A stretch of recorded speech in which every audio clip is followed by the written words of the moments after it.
بسم اللہ الرحمن الرحیم۔ شروع نام سے اللہ کے جو بڑا مہربان نہایت رحم کرنے والا ہے۔ کاف ہا یا عین صاد۔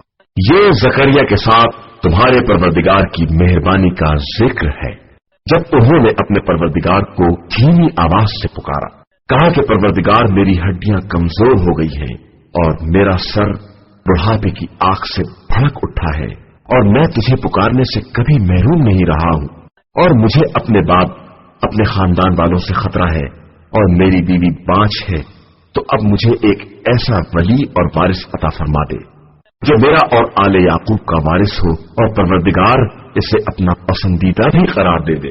زکریا، ہم تم کو ایک فرزند کی بشارت دیتے ہیں جس کا نام یحییٰ ہے، اور ہم نے اس سے پہلے ان کا ہم نام کوئی نہیں بنایا ہے۔ زکریا نے عرض کی، پروردگار، میرے فرزند کس طرح ہوگا جبکہ میری بیوی بانچ ہے اور میں بھی بڑھاپے کی آخری حد کو پہنچ گیا ہوں۔ ارشاد ہوا، اسی طرح تمہارے پروردگار کا فرمان ہے کہ یہ بات میرے لیے بہت آسان ہے، اور میں نے اس سے پہلے خود تمہیں بھی پیدا کیا ہے جبکہ تم کچھ نہیں تھے۔ انہوں نے کہا کہ پروردگار اس ولادت کی کوئی علامت قرار دے دے۔ ارشاد ہوا کہ تمہاری نشانی یہ ہے کہ تم 3 دنوں تک برابر لوگوں سے کلام نہیں کرو گے۔ اس کے بعد زکریا محراب عبادت سے قوم کی طرف نکلے اور انہیں اشارہ کیا کہ صبح و شام اپنے پروردگار کی تسبیح کرتے رہو۔ یا کتاب کو مضبوطی سے پکڑ لو، اور ہم نے انہیں بچپنے ہی میں نبوت عطا کر دی اور اپنی طرف سے مہربانی اور پاکیزگی بھی عطا کر دی، اور وہ خوف خدا رکھنے والے تھے اور اپنے ماں باپ کے حق میں نیک برتاؤ کرنے والے تھے اور سرکش اور نافرمان نہیں تھے۔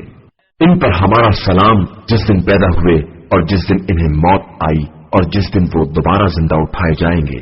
اور پیغمبر، اپنی کتاب میں مریم کا ذکر کرو کہ جب وہ اپنے گھر والوں سے الگ مشرقی سمت کی طرف چلی گئی اور لوگوں کی طرف پردہ ڈال دیا، تو ہم نے اپنی روح کو بھیجا جو ان کے سامنے ایک اچھا خاصا آدمی بن کر پیش ہوا۔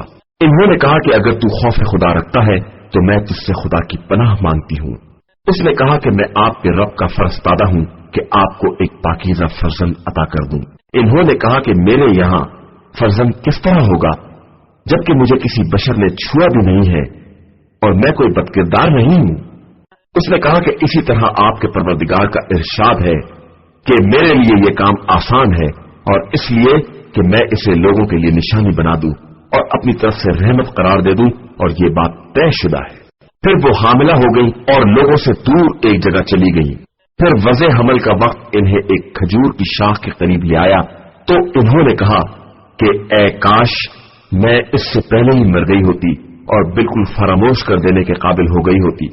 تو اس نے نیچے سے آواز دی کہ آپ پریشان نہ ہو، خدا نے آپ کے قدموں میں چشمہ جاری کر دیا ہے، اور خرمے کی شاخ کو اپنی طرف ہلائیں، اس سے تازہ تازہ خرمے گر پڑیں گے۔ پھر اسے کھائیے اور پیجیے اور اپنی آنکھوں کو ٹھنڈی رکھیے۔ پھر اس کے بعد کسی انسان کو دیکھیے تو کہہ دیجیے کہ میں نے رحمان کے لیے روزے کی نذر کر لی ہے، لہذا آج میں کسی انسان سے بات نہیں کر سکتی۔ اس کے بعد مریم بچے کو اٹھائے ہوئے قوم کے پاس آئیں، تو لوگوں نے کہا کہ مریم، یہ تم نے بہت برا کام کیا ہے۔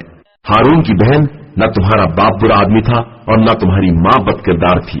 انہوں نے اس بچے کی طرف اشارہ کر دیا، تو قوم نے کہا کہ ہم اس سے کیسے بات کریں جو گہوارے میں بچہ ہے۔ بچے نے آواز دی کہ میں اللہ کا بندہ ہوں، اس نے مجھے کتاب دی ہے اور مجھے نبی بنایا ہے، اور جہاں بھی رہوں بابرکت قرار دیا ہے، اور جب تک زندہ ہوں نماز اور زکوٰۃ کی وصیت کی ہے، اور اپنی والدہ کے ساتھ حسن سلوک کرنے والا بنایا ہے، اور ظالم و بدنصیب نہیں بنایا ہے۔ اور سلام ہے مجھ پر اس دن جس دن میں پیدا ہوا اور جس دن مروں گا اور جس دن دوبارہ زندہ اٹھایا جاؤں گا۔ یہ ہے عیسیٰ بن مریم کے بارے میں قول حق جس میں یہ لوگ شک کر رہے تھے۔ اللہ کے لیے مناسب نہیں ہے کہ وہ کسی کو اپنا فرزند بنائے، وہ پاک و بے نیاز ہے۔ جب کسی بات کا فیصلہ کر لیتا ہے تو اس سے کہتا ہے کہ ہو جا، اور وہ ہو جاتی ہے۔ اور اللہ میرا اور تمہارا دونوں کا پروردگار ہے، لہذا اس کی عبادت کرو، اور یہی صراط مستقیم ہے۔ پھر مختلف گروہوں نے آپس میں اختلاف کیا، اور ویل ان لوگوں کے لیے ہے جنہوں نے کفر اختیار کیا اور انہیں بڑے سخت دن کا سامنا کرنا ہوگا۔ اس دن جب ہمارے پاس آئیں گے تو خوب سنے اور دیکھیں گے، لیکن یہ ظالم آج کھلی ہوئی گمراہی میں مبتلا ہیں۔ اور ان لوگوں کو اس حسرت کے دن سے ڈرائیے جب قطعی فیصلہ ہو جائے گا، اگرچہ یہ لوگ غفلت کے عالم میں پڑے ہوئے ہیں اور ایمان نہیں لا رہے ہیں۔ بے شک ہم زمین اور جو کچھ زمین پر ہے سب کے وارث ہیں، اور سب ہماری طرف ہی پلٹا کر لائے جائیں گے۔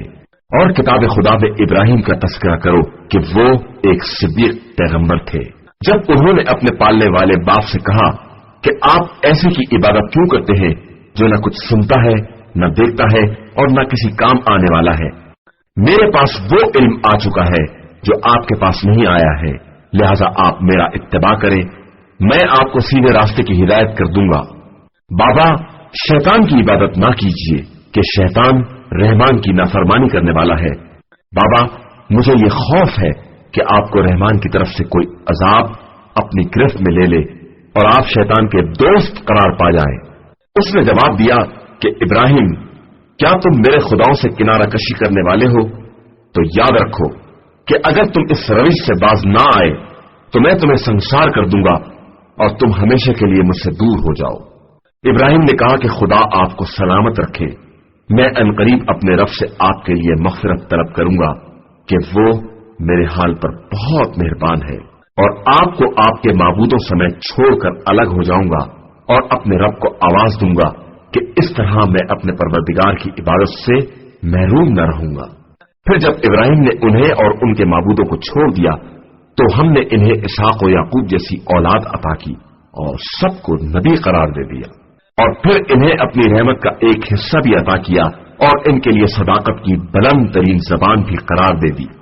اور اپنی کتاب میں موسیٰ کا بھی تذکرہ کرو کہ وہ میرے مخلص بندے اور رسول و نبی تھے، اور ہم نے انہیں کوہ طور کے داہنے طرف سے آواز دی اور راز و نیاز کے لیے اپنے سے قریب بلا لیا، اور پھر انہیں اپنی رحمت خاص سے ان کے بھائی ہارون پیغمبر کو عطا کر دیا۔ اور اپنی کتاب میں اسماعیل کا تذکرہ کرو کہ وہ وعدے کے سچے اور ہمارے بھیجے ہوئے پیغمبر تھے، اور وہ اپنے گھر والوں کو نماز اور زکوٰۃ کا حکم دیتے تھے اور اپنے پروردگار کے نزدیک پسندیدہ تھے۔ اور کتاب خدا میں ادریس کا بھی تذکرہ کرو کہ وہ بہت زیادہ سچے پیغمبر تھے، اور ہم نے ان کو بلند جگہ تک پہنچا دیا ہے۔ یہ سب وہ انبیاء ہیں جن پر اللہ نے رحمت نازل کی ہے، ذریت آدم میں سے اور ان کی نسل میں سے جن کو ہم نے نوح کے ساتھ کشتی میں اٹھایا ہے، اور ابراہیم و اسرائیل کی ذریت میں سے، اور ان میں سے جن کو ہم نے ہدایت دی ہے اور انہیں منتخب بنایا ہے کہ جب ان کے سامنے رحمان کی آیتیں پڑھی جاتی ہیں تو روتے ہوئے سجدے میں گر پڑتے ہیں۔ پھر ان کے بعد ان کی جگہ پر وہ لوگ آئے جنہوں نے نماز کو برباد کر دیا اور خواہشات کا اتباع کر لیا، بس یہ عنقریب اپنی گمراہی سے جا ملیں گے، علاوہ ان کے جنہوں نے توبہ کر لی، ایمان لے آئے اور عمل صالح کیا کہ وہ جنت میں داخل ہوں گے اور ان پر کسی طرح کا ظلم نہیں کیا جائے گا۔ ہمیشہ رہنے والی جنت جس کا رحمان نے اپنے بندوں سے غیبی وعدہ کیا ہے، اور یقیناً اس کا وعدہ سامنے آنے والا ہے۔ اس جنت میں سلام کے علاوہ کوئی لغو آواز سننے میں نہ آئے گی، اور انہیں صبح و شام رزق ملتا رہے گا۔ یہی وہ جنت ہے جس کا وارث ہم اپنے بندوں میں متقی افراد کو قرار دیتے ہیں۔ اور اے پیغمبر، ہم فرشتے آپ صلی اللہ علیہ وآلہ وسلم کے پروردگار کے حکم کے بغیر نازل نہیں ہوتے ہیں۔ ہمارے سامنے یا پس پشت یا اس کے درمیان جو کچھ ہے سب اس کے اختیار میں ہے، اور آپ کا پروردگار بھولنے والا نہیں ہے۔ وہ آسمان و زمین اور جو کچھ ان کے درمیان ہے سب کا مالک ہے، لہذا اس کی عبادت کرو اور اس عبادت کی راہ میں صبر کرو۔ کیا تمہارے علم میں اس کا کوئی ہم نام ہے؟ اور انسان یہ کہتا ہے کہ کیا جب ہم مر جائیں گے تو دوبارہ زندہ کر کے نکالے جائیں گے؟ کیا یہ اس بات کو یاد نہیں کرتا ہے کہ پہلے ہم نے ہی اسے پیدا کیا ہے جب یہ کچھ نہیں تھا؟ اور آپ صلی اللہ علیہ وآلہ وسلم کے رب کی قسم، ہم ان سب کو اور ان کے شیاطین کو ایک جگہ اکٹھا کریں گے، پھر سب کو جہنم کے اطراف گھٹنوں کے بل حاضر کریں گے، پھر ہر گروہ سے ایسے افراد کو الگ کر لیں گے جو رحمان کے حق میں زیادہ نافرمان تھے۔ پھر ہم ان لوگوں کو بھی خوب جانتے ہیں جو